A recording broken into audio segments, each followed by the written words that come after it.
Regla 4. Piensa que la oportunidad reluce allí donde se ha renunciado a la responsabilidad. Hazte indispensable. En mi doble papel como psicólogo clínico y profesor, he animado a muchas personas a impulsar su carrera. A veces, los pacientes a quienes oriento me vienen a ver porque sus compañeros, subordinados o jefes no hacen bien su trabajo. Los supervisan personas narcisistas, incompetentes, malévolas o déspotas, o tienen compañeros o empleados que son así. Estas cosas pasan y hay que lidiar con ellas de cualquier manera razonable para ponerles fin. Yo no animo a la gente a martirizarse.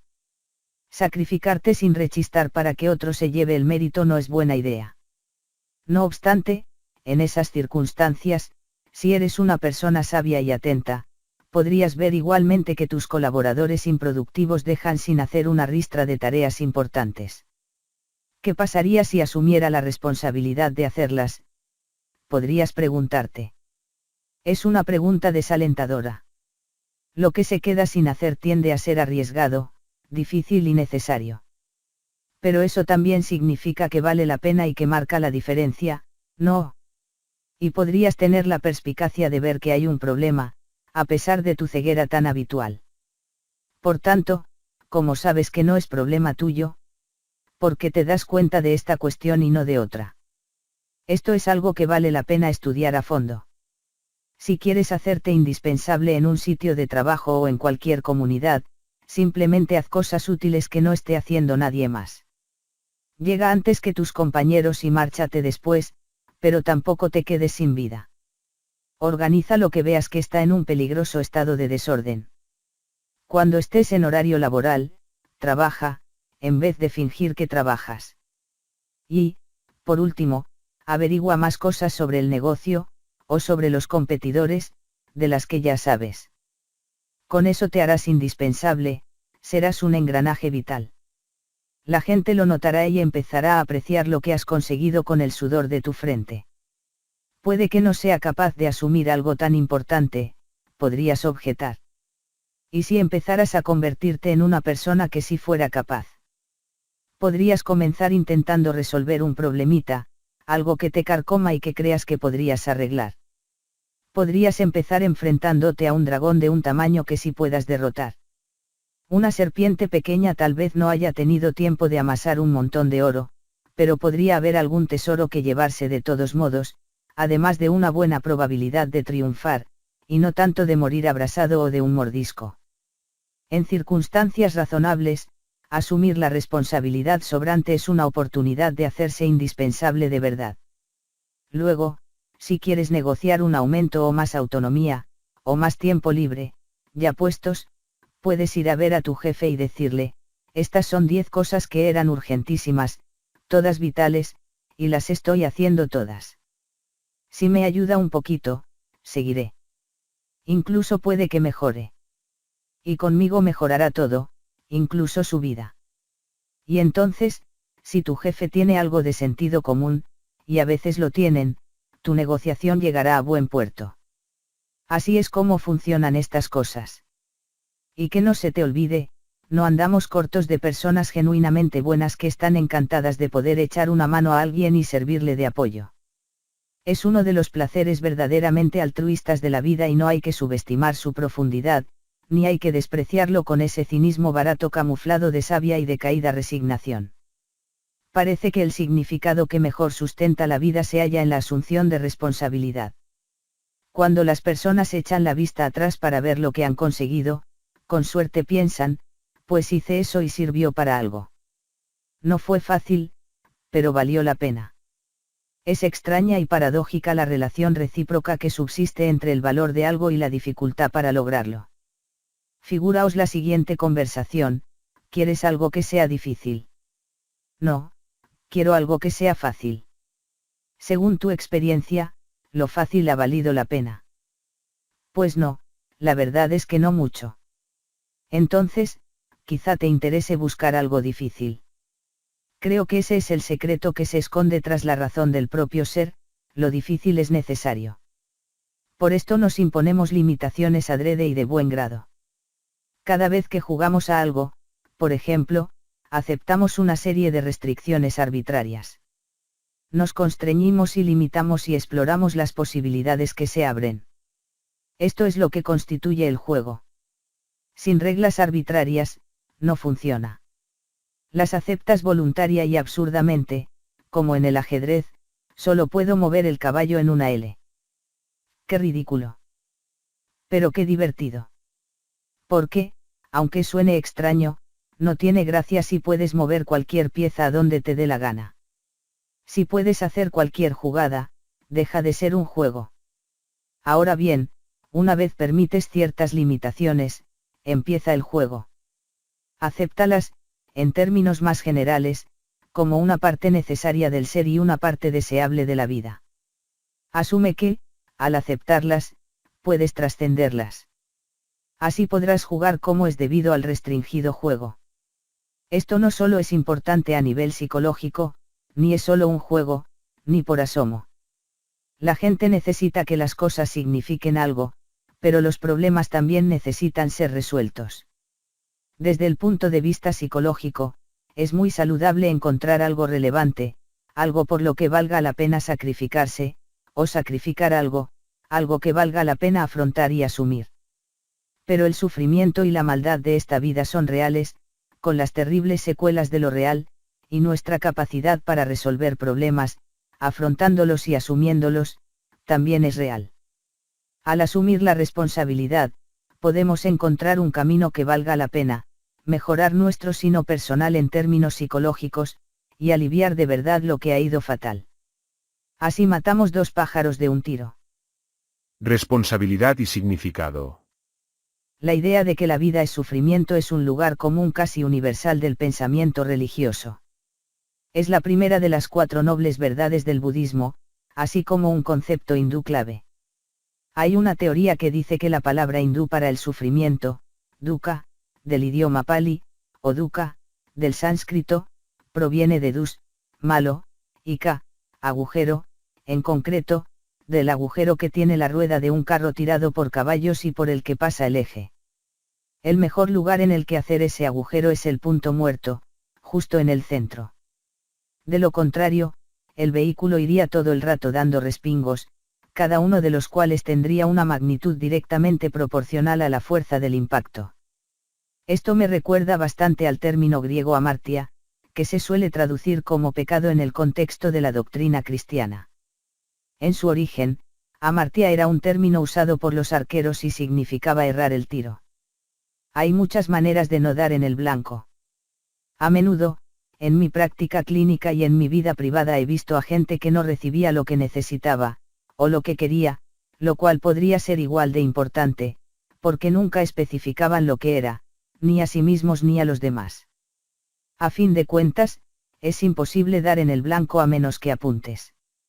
Al hilo de esto, es más habitual que la gente se arrepienta de lo que ni siquiera intentó hacer que de los errores que cometió al interactuar con el mundo. Al menos, si das un mal paso al hacer algo, puedes aprender de lo que hiciste mal.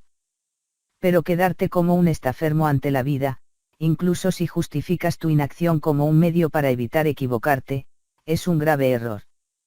Como recalca el fantástico músico de blues Tom Waits en su canción A Little Rain, You must risk something that matters. Esta es la colosal metedura de pata que comete, por ejemplo, el personaje de ficción Peter Pan. Pan, que recuerda al dios griego de los bosques, significa que lo abarca todo. Peter Pan, el muchacho con dotes mágicas, es capaz de todo. Encarna el propio potencial, como cualquier niño, y eso lo hace mágico, como lo son todos los niños. Pero el tiempo va royendo esa magia y transforma el fascinante potencial de la infancia en la realidad de la adultez, aparentemente más mundana, pero genuina. El truco, por decirlo así, está en intercambiar esa posibilidad temprana por algo significativo, productivo, duradero y sostenible. Peter Pan se niega. En parte, se debe a que su principal modelo es el Capitán Garfio. El Capitán Garfio es el rey tirano arquetípico, la patología del orden, un parásito y un déspota aterrorizado por la muerte. Sus razones tiene. La muerte acosa a Garfio disfrazada de cocodrilo con un reloj en su estómago. Eso es el tiempo, tic-tac, tic-tac. Es la vida que se desvanece a medida que se suceden los segundos. El cocodrilo también ha probado un bocado de Garfio y le gustó, y eso también es la vida. No solo a los cobardes los aterroriza lo que acecha en las caóticas profundidades. Son pocas las personas que no han sufrido la decepción, la enfermedad y la muerte de un ser querido al terminar su infancia. Estas experiencias pueden convertir a quienes las padecen en personas amargadas, resentidas, crueles y tiránicas, igual que Garfio. Con un modelo de conducta como el del capitán, no es de extrañar que Peter Pan no quiera crecer. Mejor seguir siendo rey de los niños perdidos. Mejor seguir perdido en la fantasía con Campanilla, que aporta todo lo que puede aportar una compañera, salvo que no existe. Wendy, el gran amor del protagonista, elige crecer, a pesar de la admiración que siente por su amigo Peter. Se casa con un hombre y planta cara, o incluso abraza, a su madurez, así como a los indicios ocultos de la mortalidad y la muerte. Elige a sabiendas sacrificar su niñez por las realidades de la vida adulta, pero a cambio recibe la vida real. Peter sigue siendo un niño, mágico, sí, pero un niño al fin y al cabo, y la vida limitada, finita y única pasa de largo. En la obra de J. M. Barrie Peter Pan, el niño que no quería crecer, Pan se retrata como alguien que no teme a la muerte, a la que reta en la roca de los abandonados. Los espectadores distraídos podrían malinterpretar su actitud como arrojo. ¿Acaso Peter Pan no dice, morir será una gran aventura?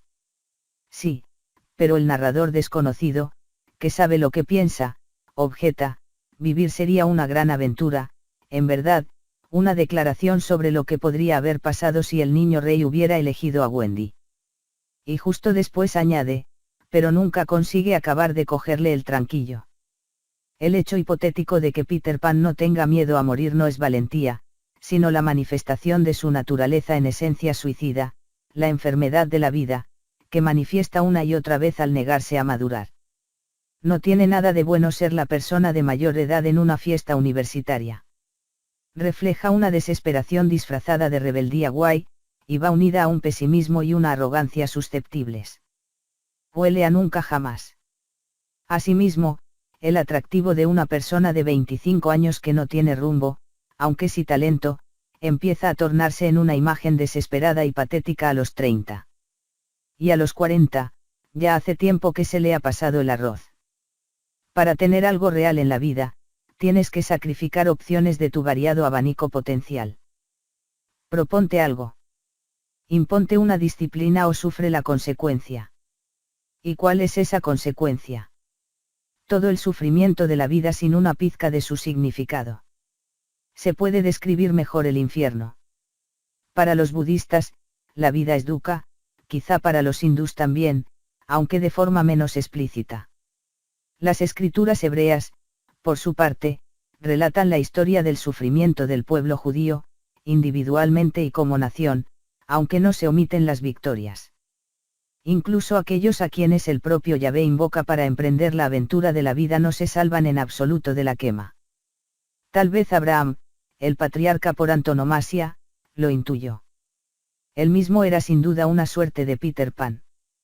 La crónica bíblica remarca que Abraham se quedó acomodado y a buen recaudo en la tienda de su padre hasta que tuvo 75 años, un poco tarde, incluso para la época actual. Luego, llamado por Dios, instigado por una vocecita interior, por decirlo así, para abandonar a la familia y a su país, se adentra en la vida. ¿Y qué encuentra tras atender a la llamada divina que le lleva a lanzarse a la aventura? Primero, hambruna. Luego, la tiranía en Egipto, la posible pérdida de su hermosa mujer a manos de hombres más poderosos, el exilio de su país de adopción, los conflictos territoriales con sus parientes, la guerra y el secuestro de su sobrino, un gran periodo sin descendencia, pese a la promesa de Dios de hacerle progenitor de una gran nación, y, en último lugar, el terrible conflicto entre sus esposas. La historia de Abraham me marcó mucho cuando empecé a estudiarla y apreciarla más a fondo. Su esencia posee una combinación extraña de pesimismo y de ánimo realista y genuino. El pesimismo. Incluso si Dios mismo te insta a lanzarte al mundo, como le sucedió a Abraham, la vida será excepcionalmente complicada. Incluso en las circunstancias más benignas imaginables aflorarán obstáculos casi insuperables que te obstruirán el camino. ¿De dónde extraes el ánimo? Tendrás la ocasión de mostrarte como alguien mucho más fuerte y competente de lo que cabría imaginar. Dentro de ti se esconde un potencial, parte de esa magia tan evidente en la infancia, que surgirá cuando las circunstancias te pongan a prueba y te transformen, si Dios quiere, en alguien que pueda imponerse. Hay una idea muy antigua que no he entendido, al menos en parte, hasta hace bien poco.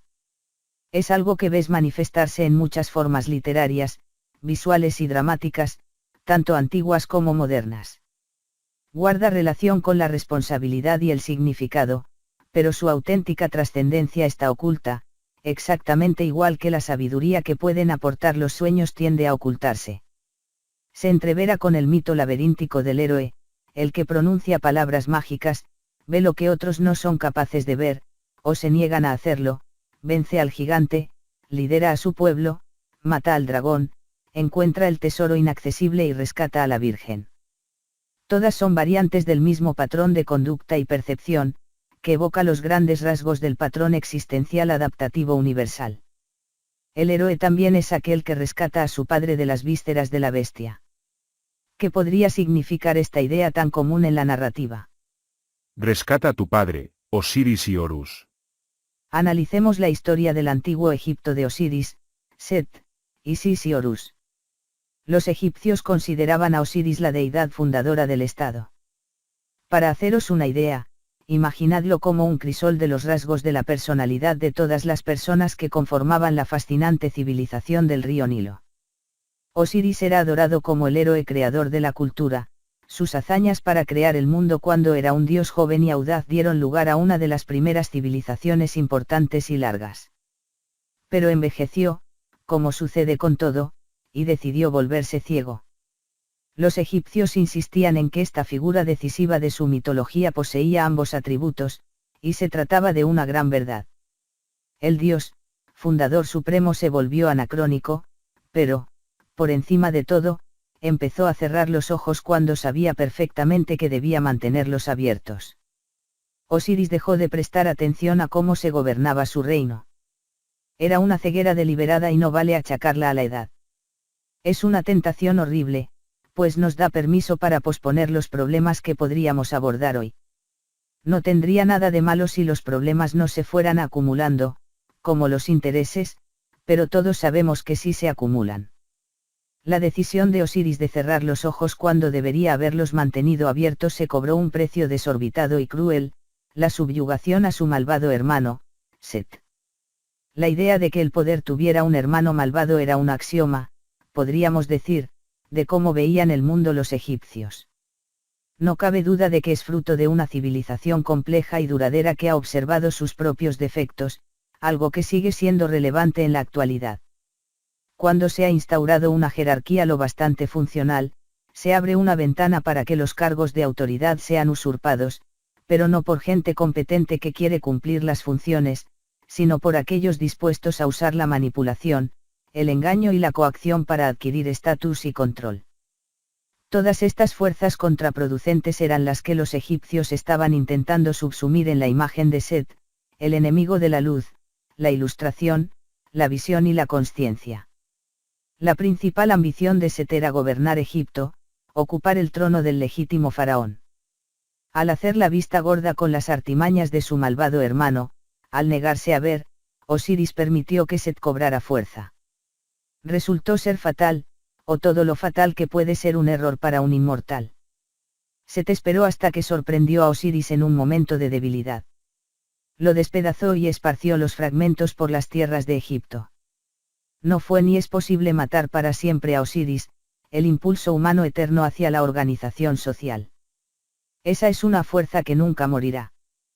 Pero se la puede romper en pedazos para que le sea difícil recomponerse, y es justo lo que consiguió hacer Set. Osiris, dios del orden, se desmorona.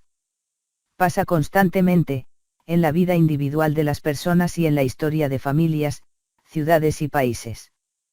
Las cosas se derrumban cuando los idilios se vienen abajo, las carreras flaquean o los sueños preciados se desvanecen, cuando la desesperación, la ansiedad, la incertidumbre y la impotencia se manifiestan donde tendría que imperar el orden habitable, y cuando el nihilismo y el abismo hacen su temido acto de aparición y destruyen los valores deseables y estables de la vida actual.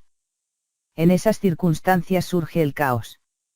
Y por eso la diosa Isis, reina del inframundo y consorte de Osiris, da un paso al frente cuando Set aniquila a su esposo. Isis peina el territorio en busca de la esencia vital de Osiris. Lo encuentra en la forma de su falo desmembrado, vasija de la idea seminal, la palabra espermática, el principio fructífero, y con él se queda embarazada. ¿Qué quiere decir? La reina del inframundo, la diosa del caos, también es la fuerza de renovación eterna. Todo el potencial encorsetado por el sistema previo de comprensión, de categoría, de suposición, toda la limitación invisible impuesta a los habitantes de ese país ordenado, se libera, para bien o para mal, cuando ese sistema se rompe en pedazos. Así, cuando el centro ya no lo soporta más, incluso en los instantes más sombríos, se presenta una nueva posibilidad. Por eso el héroe arquetípico nace en los peores momentos. Isis regresa embarazada a casa, al inframundo, y a su debido tiempo da a luz a Horus, el hijo legítimo del rey desaparecido, que crece en un reino ajeno al suyo, ahora corrompido, algo que todos experimentamos mientras crecemos. Su atributo primordial es el ojo, el famoso monóculo egipcio, y su símbolo es el halcón, un ave que apunta con maestría a su presa, ataca a su objetivo con una precisión letal y posee una agudeza visual sin parangón en el reino animal. Sin embargo, el quid radica en que Horus tiene la voluntad de ver, además de la capacidad. Este es el auténtico coraje, la negativa a amedrentarse ante lo que se presente, por más terrible que parezca. Horus es el dios supremo de la atención. Y los egipcios determinaron, usando su peculiar estilo narrativo, dando rienda suelta a la imaginación durante milenios, que la facultad de atención debía imponerse a todas las demás. Horus dista de Osiris, su padre, en su predisposición a ver. Ve a su tío Set, por ejemplo, tal cual es. Set es pura maldad, el mal en sí mismo. Así pues, cuando se hace mayor, Horus regresa al reino usurpado de su padre y planta cara a su tío. Se enzarzan en una épica batalla. El dios joven y legítimo heredero al trono ve relucir la oportunidad allí donde se ha renunciado a la responsabilidad y no quiere apartar la mirada. No es un cometido apto para los pusilánimes, ni cuando se lleva hasta su última conclusión lógica, ni cuando la corrupción y la ceguera deliberada se exponen hasta lo más hondo. Mirar al mal a la cara es peligrosísimo, por más necesario que sea hacerlo. Esto se simboliza con la derrota parcial inicial de Horus. Durante su enfrentamiento, Set le arranca un ojo a su valiente sobrino. Pese a las heridas sufridas, Horus sale victorioso. A la luz de este triunfo, es de vital importancia reiterar que entra en la batalla por su propio pie. He aquí una máxima de la intervención clínica, corroborada tras observarse la mejora de la salud mental en muchas escuelas de psicología práctica: enfrentarse voluntariamente a un obstáculo que temes, odias o desprecias es curativo. Cuando decidimos afrontar lo que impide nuestro progreso necesario, nos volvemos más fuertes. Esto no significa abarcar más de lo que se puede, igual que entrar voluntariamente en la batalla no significa buscar el conflicto a lo loco. Es aconsejable asumir retos a un ritmo que precisamente obligue a estar alerta y fuerce el desarrollo del coraje, la habilidad y el talento, evitando la confrontación temeraria con lo que elude nuestra comprensión actual. ¿Cómo se puede medir el ritmo al que habría que afrontar los desafíos? El instinto por el significado, algo mucho más profundo y antiguo que el mero pensamiento, tiene la respuesta. Lo que estás intentando hacer te impulsa adelante sin inspirarte demasiado miedo, te cautiva sin asfixiarte, levanta la losa del paso del tiempo, es útil para aquellos a quienes amas y, tal vez, hace algún bien a tus enemigos. Eso es la responsabilidad. Contén el mal. Reduce el sufrimiento. Aborda la posibilidad que surge ante ti cada segundo vital con el deseo de mejorar las cosas, sea cual sea la losa con la que cargues, independientemente de la injusticia y la crueldad de la vida, que tantas veces parecen arbitrarias.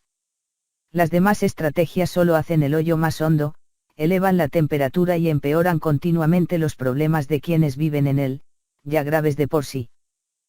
Todo el mundo lo sabe. La conciencia de todo el mundo lo proclama. Un verdadero amigo o ser amado que lo observe se entristecerá al ver que alguien a quien quiere no hace lo que debe hacer. Una vez derrotado el enemigo, Horus recupera su ojo y destierra a Set del reino. No se le puede matar. Es eterno como Osiris, eterno como Isis y Horus. El mal que acecha en todos los niveles de la experiencia es algo, o alguien, con lo que todo el mundo tiene que vérselas siempre, psicológica y socialmente. Pero durante un tiempo se puede vencer y desterrar el mal. Entonces puede reinar la paz y la armonía, al menos mientras la gente no se olvide de que las hizo posibles. Horus recupera el ojo.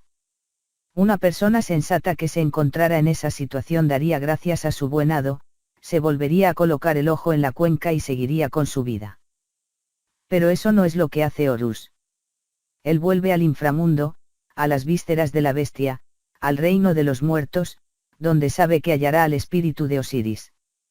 Aunque esté despedazado y al borde de la muerte, si no muerto, en cierto sentido, Osiris habita en el dominio tartáreo del propio caos. Es el padre fallecido en las entrañas de la bestia. Horus encuentra al gran rey rendido y le otorga el ojo arrancado por Set. De nuevo, gracias al sacrificio y la visión de su hijo, el anciano de los días es capaz de ver. A continuación, Horus regresa al reino con su padre, que ha recuperado la vista, y gobiernan juntos. Para los egipcios, era indudable que esta combinación de visión, coraje y tradición regenerada constituía la soberanía apropiada del reino. Era esta yuxtaposición de sabiduría y juventud la que comprendía la esencia del poder del faraón, su alma inmortal, la fuente de su autoridad. Cuando afrontas un reto, mides tus fuerzas con el mundo y te informas. Te convierte en más de lo que eres. Cada vez te acerca más a la persona que podría ser. ¿Quién podría ser? Cualquier cosa que un ser humano pueda alcanzar. Podría ser el último avatar, a tu estilo único, de los grandes héroes ancestrales. ¿Cuál es el límite? No lo sabemos. Nuestras estructuras religiosas lo traslucen. ¿Cómo sería un ser humano completamente encendido, por decirlo así? ¿Cómo se manifestaría alguien que decidiera asumir la plena responsabilidad por la tragedia y la maldad del mundo? La gran pregunta sobre el hombre no alude a quiénes somos, sino a quiénes podríamos ser. Cuando te asomas al abismo, ves un monstruo. Si es un abismo poco profundo, será un monstruo pequeño. Pero si es el abismo definitivo, será el monstruo definitivo. Sin duda un dragón, o quizá incluso el mismo dragón del mal. La representación del monstruo en el abismo es el depredador eterno que acecha en la noche, deseoso y capaz de devorar a su desprevenida presa. Esta imagen tiene decenas de millones de años, está tan incrustada en las rendijas de nuestra estructura biológica como puede llegar a incrustarse cualquier concepto. Y no existen solo los monstruos de la naturaleza, sino también los tiranos de la cultura y la maldad de las personas. Es todo lo mencionado, aunque destaca especialmente esto último, por más que nos horrorice pensarlo. Y está en la naturaleza de la humanidad no acobardarse y paralizarse como una presa indefensa, ni ser un renegado y servir al mal mismo, sino desafiar al depredador en su guarida. Esta es la naturaleza de nuestros antepasados, grandes y valientes cazadores, defensores, pastores, exploradores, inventores, guerreros y fundadores de ciudades y países. Ese es el padre que podrías rescatar, el antepasado que podrías ser. Y se le hallará en el lugar más recóndito, pues allí es a donde tienes que ir si deseas asumir plena responsabilidad y convertirte en la persona que podrías ser. ¿Y quién podría ser? Para empezar, convengamos en que tienes una mínima obligación moral de cuidar de ti mismo. Quizás simplemente tengas un interés egoísta en cuidarte. Pero entonces surgen varias preguntas: ¿qué se quiere decir con cuidarse? ¿De qué tú estamos hablando? Comenzaremos considerando solo el egoísmo puro, el interés propio sin escrúpulos. Esto lo simplifica. Esto significa, en primer lugar, que eres libre de hacer lo que quieres, porque no tienes que cuidar de nadie más. Pero entonces algo dentro de ti podría objetar: espera un segundo. No funcionará. ¿Por qué no? A ver, ¿de qué versión de ti mismo estás cuidando? Estás cuidando del tú que existe en este preciso instante. En tal caso, ¿qué pasará después? Porque el futuro se acerca, tan seguro como que el sol sale cada mañana. Y más te vale estar preparado. Si decides vivir a cuerpo de rey a costa del futuro, ya conoces los riesgos. Imagina que estás a punto de decir algo desconsiderado y que estás enfadado. No dejaré títere con cabeza, piensas, y dices lo primero que se te pasa por la cabeza, por más injusto y cruel que sea. Al hacerlo, experimentas un rapto de emoción positiva y de entusiasmo, además de la satisfacción por desahogar tu resquemor. Pero justo después te metes en un lío, y es posible que lo arrastres durante mucho tiempo. Es evidente que no has actuado conforme a tus mejores intereses, pese a hacer exactamente lo que tú querías. Nadie que tenga una pizca de sentido común le diría algo como esto a su querido hijo o hija: mira, chaval, tú haz lo que te apetezca en cada momento. Que le den a todo lo demás. No importa. No lo dices porque sabes a ciencia cierta que el futuro llegará para tu hijo, igual que llega para ti. El mero hecho de que algo te haga feliz en el momento no significa que sea lo que más te interese, teniendo en cuenta todas las circunstancias. Si ese fuera el caso, la vida sería sencilla. Pero existe el tú de ahora, el de mañana, el de la semana que viene, el del año que viene, el de dentro de 5 años, el de dentro de una década. Y la implacable necesidad te obliga a tener en consideración todas esas versiones de ti mismo. Esa es la maldición que acompaña el descubrimiento humano del futuro y, con él, la necesidad de trabajar, pues trabajar significa sacrificar los hipotéticos placeres del presente para la posible mejora de lo que nos aguarda. De algo sirve quitar hierro a esas versiones de ti que quedan muy lejos, porque el futuro es incierto. No deberías preocuparte tanto como ahora de los efectos que surtirán tus actos actuales dentro de 20 años, es muy probable que ahora estés aquí, si estás leyendo esto, pero no tanto que sigas estando dentro de 20 años. Y luego están los errores de predicción que cometerás al adentrarte tanto en el futuro. Pero la incertidumbre que crece exponencialmente al alejarnos en el tiempo no impide a las personas sensatas prepararse para los años venideros. He aquí lo que quiere decir el futuro: si vas a cuidar de ti mismo, ya tienes la losa, o el privilegio, de una responsabilidad social. El tú por el que estás velando es una comunidad que existe a lo largo del tiempo. La necesidad de considerar esta sociedad del individuo, por decirlo así, es una losa y una oportunidad que parecen exclusivas de los seres humanos. Parece que los animales no conciben el futuro como nosotros. Si visitáis el Belt africano y dais con un harén de cebras, muchas veces veréis leones holgazanes a su alrededor. Y mientras los leones están tumbados relajándose, a las cebras les trae sin cuidado. Desde el punto de vista humano, parece una actitud algo temeraria. Las cebras deberían esperar a que los leones se durmieran para salir disparadas en tropel hasta una esquina de la pradera y conspirar. Luego, varias docenas de ellas deberían acercarse con premura a los leones dormidos y pisotearlos hasta la muerte. Se acabaría el problema de los felinos. Pero las cebras no hacen eso. En verdad piensan: ah, mira qué relajados están los leones. Los leones relajados nunca dan ningún problema. No parece que tengan ninguna noción del tiempo. No son capaces de imaginarse a lo largo de un intervalo temporal. Pero los seres humanos no solo consiguen concebirlo, sino que son incapaces de desprenderse de él. Descubrimos el futuro hace mucho tiempo, y ahora el futuro es donde todos vivimos, en el potencial. Lo tratamos como la realidad. Solo es una realidad que podría darse, pero tiene muchas probabilidades de acabar convirtiéndose en el ahora, de modo que nos impele a tenerlo en cuenta. No tienes forma de librarte de ti. Tienes que cargar con la persona que eres ahora y la que serás en el futuro. Esto significa que, para tratarte bien a ti mismo, debes valorar tu repetición a lo largo del tiempo. Hoy estás destinado a jugar a un juego contigo mismo que no interfiera con el juego de mañana, del mes que viene, del año que viene, etc. Por tanto, el egoísmo puro y duro está abocado a ser yermo.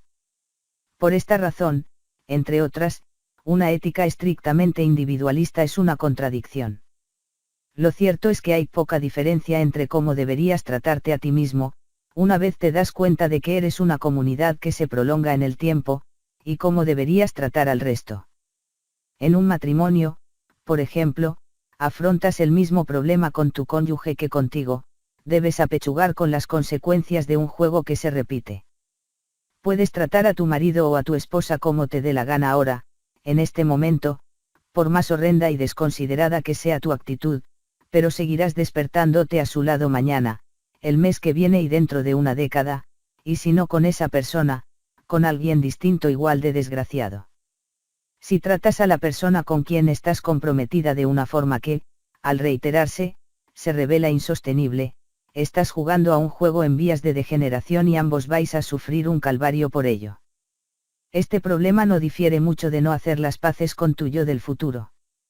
Las consecuencias son idénticas. Felicidad y responsabilidad. La gente quiere ser feliz, como es natural. Muchas veces he ansiado volver a sentir la felicidad, sentirla en un momento dado, y no cabe duda de que no soy el único. Sin embargo, en mi opinión, no deberías perseguirla. Si lo haces, caerás de pleno en el problema de la repetición, porque la felicidad es cosa de la hora. Si ponemos a las personas en situaciones en que sienten una luz de emoción positiva, se centran en el ahora y se vuelven impulsivas. Esto significa, al buen día, mételo en casa, es decir, aprovecha las oportunidades mientras la suerte te sonría y muévete. Pero eso no significa en absoluto hacerlo todo, y, por desgracia, tienes que considerarlo todo, al menos en la medida que puedas. En consecuencia, es improbable que aquello que optimice tu vida a lo largo del tiempo sea la felicidad. Debo admitirlo, es algo deseable. Si te llega la felicidad, recíbela con gratitud y los brazos abiertos, pero ten cuidado, porque te volverá impulsivo. ¿Cuál sería una alternativa más sofisticada a la felicidad? Imagina que sea vivir de acuerdo con el sentido de la responsabilidad, porque eso ordena las cosas en el futuro. Imagina también que, para manifestar correctamente ese sentido de la responsabilidad, tengas que actuar de forma fiel, honesta, noble y acorde con un bien superior. El bien superior sería la mejora simultánea de tu función y de la función de las personas a tu alrededor a lo largo del tiempo, como hemos comentado antes. Ese es el bien superior. Imagina que te propones eso a conciencia, que articulas esa propuesta como un objetivo explícito. Entonces surge la pregunta siguiente: ¿cuál es la consecuencia psicológica de hacerlo? En primer lugar, piensa que la mayoría de las emociones positivas que experimentan las personas no atañen a logros. Existe el placer simple, o más exactamente, la satisfacción, que extraemos al darnos un banquete cuando tenemos hambre, y existe la satisfacción más compleja, pero similar, asociada con lograr algo difícil y que vale la pena. Imagina, por ejemplo, que te gradúas en el instituto. El día de la graduación lo conmemoras. Es una fiesta, pero al día siguiente se presentan ante ti una nueva serie de problemas, igual que vuelves a tener hambre al cabo de unas horitas de darte un buen festín. Ya no eres el rey del instituto, eres el último mono de la plantilla, o eres estudiante de primer año en un centro de educación superior. Estás en la situación de Sísifo. Te esforzaste y pasaste un martirio para subir con la roca hasta la cumbre, pero solo has conseguido volver a encontrarte al pie de la montaña. El logro da pie a una transformación casi instantánea. Igual que el placer impulsivo, conseguir algo generará una emoción positiva. Pero, igual que sucede con el placer, el logro es voluble. Así pues, surge otra pregunta: ¿qué fuente de emoción positiva es realmente fiable?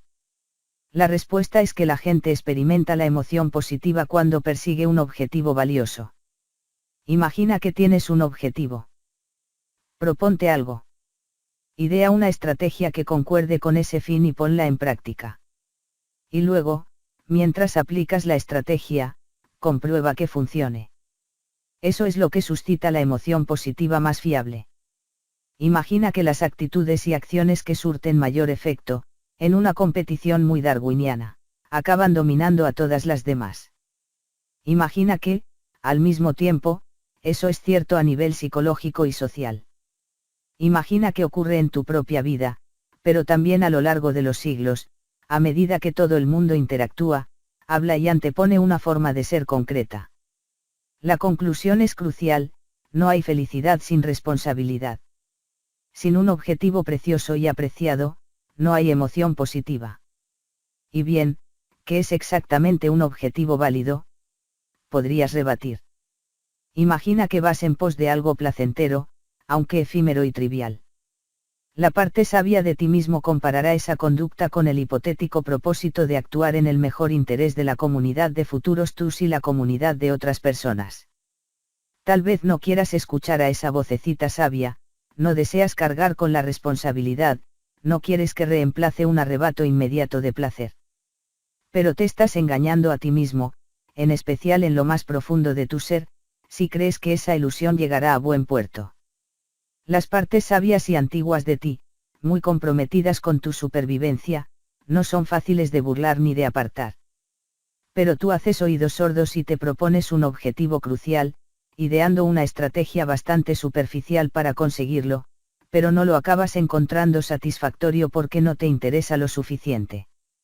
No te importa, no en demasía.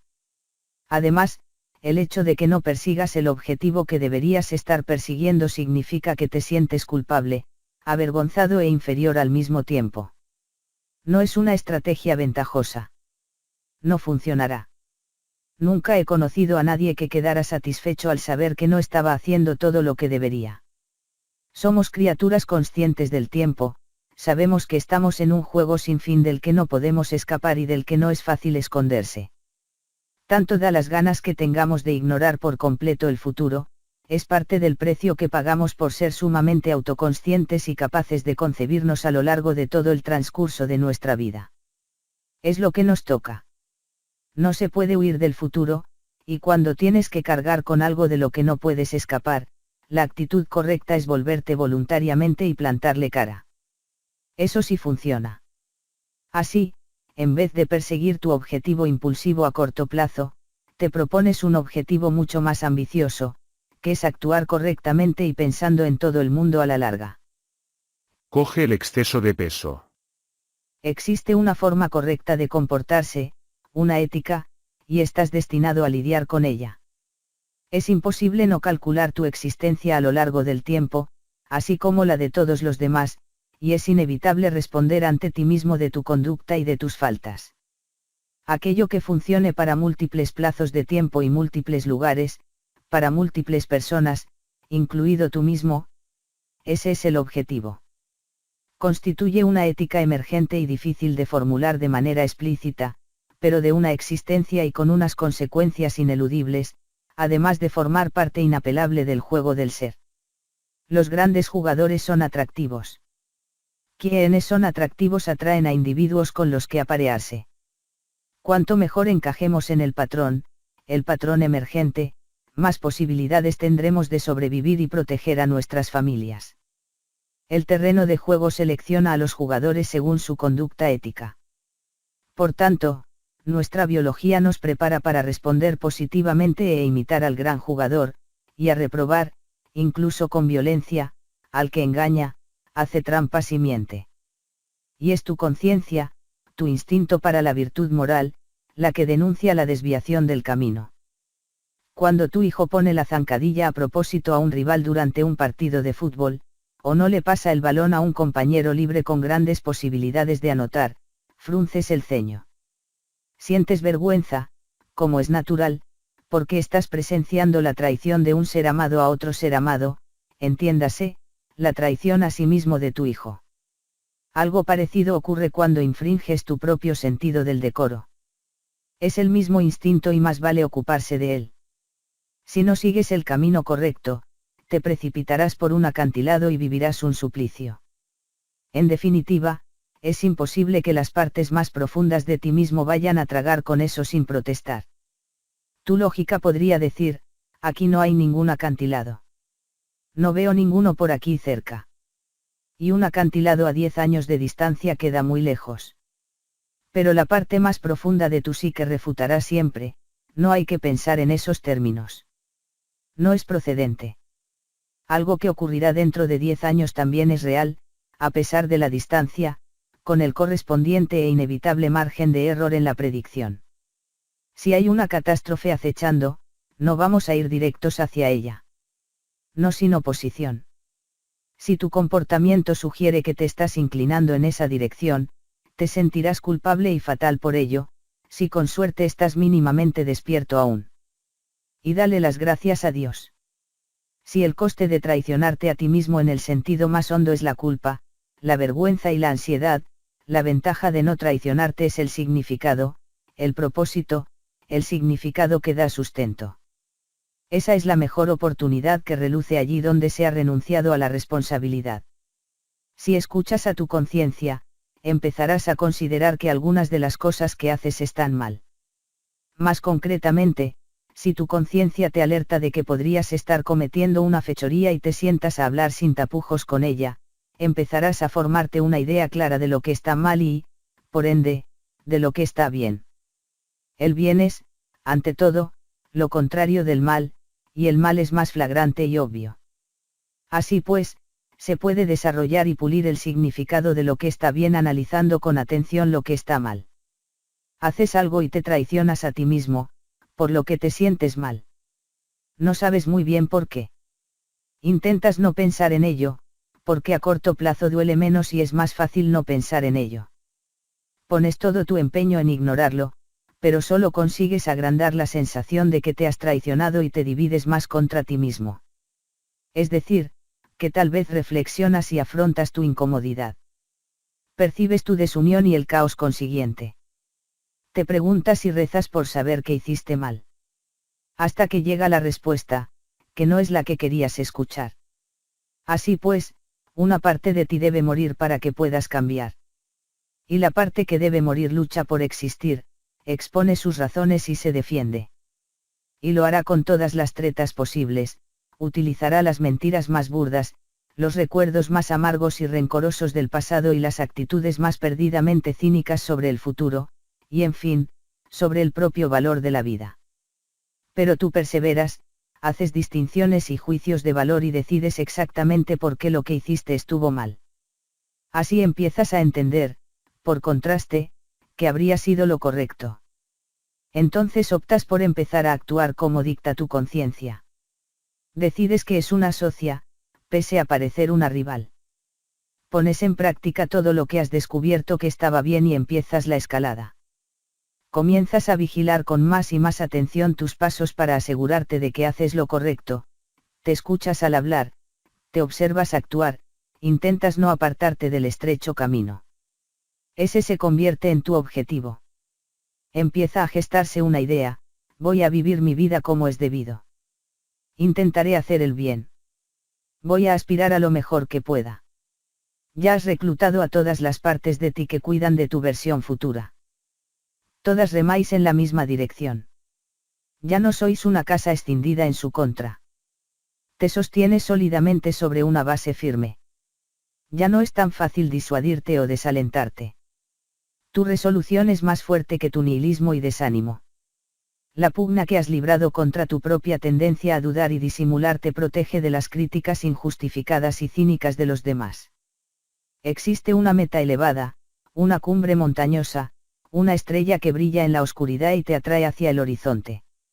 Su mera existencia te infunde esperanza, y ese es el propósito sin el cual no puedes vivir. ¿Os acordáis de Pinocho? Cuando Geppetto quiere transformar su títere de cabeza hueca en algo real, primero alza la mirada al horizonte y pide un deseo a una estrella. Es la misma estrella que anuncia el nacimiento de Pinocho al comienzo de la película, y su luz se refleja en la medalla de oro que se concede a Pepito Grillo al final. Es la misma estrella, en términos simbólicos, que anuncia el nacimiento de Cristo en la oscuridad más espesa. Gepetto se fija en la estrella y pide un deseo. Su deseo es que la marioneta, controlada con cuerdas por otra persona o ente, se vuelva real. El cuento del títere y de las tentaciones y pruebas que va superando es un drama psicológico. Todos lo comprendemos, aunque no siempre seamos capaces de verbalizar esa identificación. Si quieres dejar de ser una marioneta, de ser un pelele a manos de cosas que no entiendes y quizá no quieras entender, tienes que alzar los ojos por encima del horizonte, proponerte un objetivo trascendental. Entonces, todos los subsistemas o subpersonalidades que, de lo contrario, buscarían su propia satisfacción fragmentaria se someterán a los auspicios de lo verdaderamente ideal. La consecuencia será un compromiso que acerque lo fundamental o total. En esas condiciones, todas las partes de ti se subirán al carro. Ese es el equivalente psicológico del monoteísmo. Ese es el surgimiento del yo superior, que podría ser el auténtico servidor de Dios, en cualquier realidad metafísica que pueda esconderse bajo lo que nos resulta obvio a los ciegos y débiles mortales. ¿Cuál es el antídoto del sufrimiento y la maldad de la vida? El objetivo más eminente posible. ¿Y cuál es el prerequisito para perseguir el objetivo más eminente posible? La disposición a adoptar el máximo grado de responsabilidad, incluyendo las responsabilidades que otras personas se quitan de encima o no asumen. ¿Por qué tendría que cargar yo con eso? Me estaría sacrificando y solo me buscaría problemas, podrías decir. Pero ¿por qué estás tan seguro de que no quieres llevar algo pesado a cuestas? Es innegable que necesitas distraerte con algo pesado, profundo y difícil. Así, cuando te despiertes en medio de la noche y te asalten las dudas, tendrás algo en lo que escudarte, tendré muchos defectos, pero al menos estoy haciendo esto. Al menos cuido de mí mismo. Al menos soy de utilidad para la familia y otras personas de mi entorno. Al menos me muevo, escalo a trancas y barrancas con la losa que he aceptado. De esta forma puedes lograr cierto nivel de autoestima real, no es un mero constructo psicológico superficial que guarda relación con cómo te ves a ti mismo en el momento. Y no es solo psicológico, también es real. Tu vida adquiere un propósito de manera directamente proporcional al grado de responsabilidad que estás dispuesto a asumir. La razón es que ahora estás comprometido de verdad con mejorar las cosas. Estás minimizando el sufrimiento innecesario. Estás animando a quienes te rodean, predicando con el ejemplo y la palabra. Estás refrenando la maldad en tu propio corazón y en el corazón de los demás. Un albañil puede cuestionar la utilidad de colocar ladrillos monótonamente, uno detrás de otro. Pero tal vez no esté solo colocando ladrillos. Quizá esté construyendo una pared. La pared puede ser parte de un edificio, y el edificio, de una catedral. Y el fin de la catedral es glorificar el bien supremo. Por tanto, cada ladrillo colocado es un acto que participa en lo divino. Y si lo que haces en tu día a día no es suficiente, es que no estás intentando construir la catedral que corresponde. Y el motivo es que no estás aspirando lo bastante alto. Porque, si lo hicieras, experimentarías el significado relacionado con tu objetivo, suficientemente elevado, lo cual justificaría las desgracias y limitaciones de tu vida. Si tienes algo lo bastante significativo que perseguir, estás absorto en la vida. Estás en un camino con significado. El instinto más profundo y fiable para el significado, si no está pervertido por el autoengaño y el pecado, pues no se puede decir de otra forma, se manifiesta cuando eliges la senda de la máxima virtud. Encontrar significado es señal de que estás en ese camino. Es señal de que toda la complejidad que te compone está enfilada, dentro de ti, y consagrada a algo que vale la pena, algo que equilibra el mundo, algo que genera armonía. Es algo que oyes manifestarse en la música, y en el profundo significado que ésta produce intrínsecamente. Quizás seas un punk nihilista al que le gusta el death metal. Eres muy escéptico y pesimista. No encuentras significado en ninguna parte. Lo odias todo, por norma. Pero entonces el guitarrista y el resto de los miembros de tu banda de death metal nihilista favorita empiezan a tocar a todo volumen las sinfónicas melodías, todas bien acopladas, y te atrapan. Uf, no creo en nada, pero, Dios, menuda música. Y las letras son destructivas, nihilistas, cínicas, amargas y llenas de desesperación, pero poco importa, porque la música te llama y apela a tu alma y la llena de un atisbo de significado. Te conmueve hasta que te fundes con las sinfonías, mueves la cabeza arriba y abajo y sigues el compás con el pie, participando en el espectáculo sin quererlo.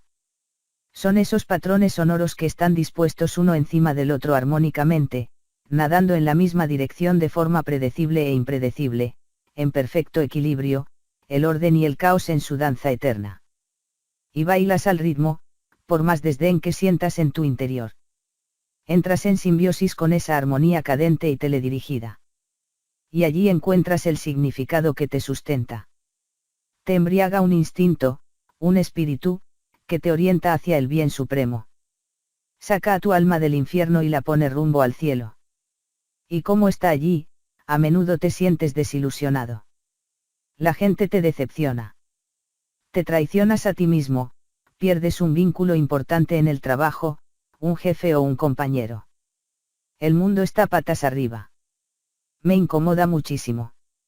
No obstante, ese mismo desencanto puede ser indicador del destino.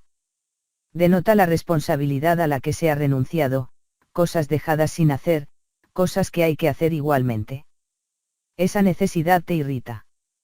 Estás disgustado con el gobierno, estás amargado y triste con tu trabajo, estás descontento con tus padres y estás frustrado con todas esas personas a tu alrededor que no asumen responsabilidades. Al fin y al cabo, hay cosas que hay que hacer con gran urgencia. Te ofende muchísimo que no se haga lo que se tiene que hacer. Sin embargo, esa ira, esa indignación, es una puerta. Esa observación de la responsabilidad abdicada es la señal del destino y del significado. Esa parte de ti que apunta al bien supremo está denunciando la desconexión entre el ideal que imaginas, el ideal que te posee, y la realidad que experimentas. Ahí hay una laguna que expresa su necesidad de ser satisfecha. Por tanto, puedes ceder a la furia y culpar a otra persona, porque si hay otras personas que están echando leña al fuego, o puedes llegar a la conclusión de que tu decepción es una señal de lo más íntimo de tu ser de que hay algo malo que se debe corregir, y que tal vez debas corregirlo tú. ¿Qué es esa inquietud, esa atención, esa irritación, esa distracción? No es la llamada a la felicidad. Es la llamada a la acción y a la aventura que componen una vida auténtica. Recuerda la historia bíblica de Abraham. Dios se acerca a Abraham y dice: vete de tu tierra y de tu parentela, y de la casa de tu padre, a la tierra que te mostraré. Y haré de ti una nación grande, y te bendeciré, y engrandeceré tu nombre, y serás bendición. Bendeciré a los que te bendijeren, y a los que te maldijeren maldeciré, y serán benditas en ti todas las familias de la tierra. Génesis capítulo 12, versículos 1 al 3, Abraham es una flor tardía que ha pasado demasiados años en la tienda de su padre sin hacer nada, por decirlo suavemente. Pero si llega la llamada de Dios, más vale atenderla, por muy tarde que sea. Y he aquí una esperanza real para aquellos que creen que se han demorado demasiado. Abraham abandona su país, a su gente y el hogar de su padre y recorre el mundo siguiendo la vocecita apacible, siguiendo la llamada de Dios. Y no es una llamada a la felicidad. Es la calamidad sangrienta y absoluta que hemos descrito antes, hambruna, guerra y pugnas domésticas. Una persona sensata a la que le ocurriera eso, por no decir el propio Abraham, dudaría de la prudencia de escuchar a Dios y la conciencia, así como de adoptar la responsabilidad de la autonomía y la carga de la aventura. Mucho mejor yacer en una hamaca zampándose unas uvas peladas al amparo de la tienda de papá. Pero lo que te llama a recorrer mundo, a tu destino, no es la calma. Son los tira y afloja y los conflictos. Es la contienda desapacible y el juego mortal de los contrarios. Es probable, inevitable, que la aventura de tu vida te frustre, decepcione y desconcierte cuando atiendas a la llamada de la conciencia, asumas la responsabilidad y te propongas corregir el rumbo de ti mismo y del mundo. Pero allí es donde se halla el significado profundo que te encauza y te protege. Es donde las cosas encajan para ti, donde las cosas que se han esparcido y quebrado se juntan, donde el propósito se manifiesta, donde lo apropiado y bueno se vigorizará y lo débil, envidioso, arrogante y destructivo se derrotará. Allí es donde se puede hallar siempre la vida que vale la pena vivir, y donde la puedes encontrar tú mismo, siempre que estés dispuesto a hacerlo. Piensa que la oportunidad reluce allí donde se ha renunciado a la responsabilidad.